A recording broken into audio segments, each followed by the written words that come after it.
কোথায় আসছো তুমি?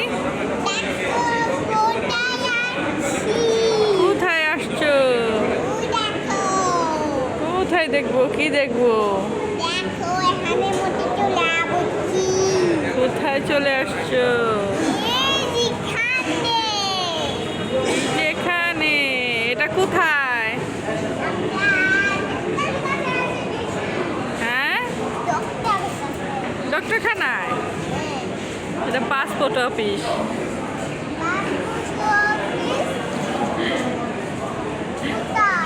তুমি পাসপোর্ট বানাতে আসছো?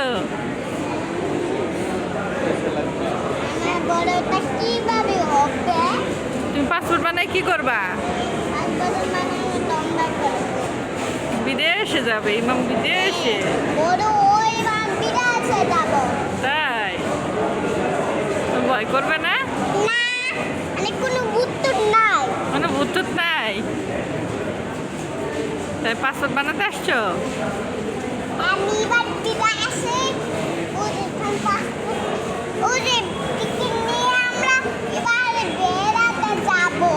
তাই? পাহাড়ে যাবা?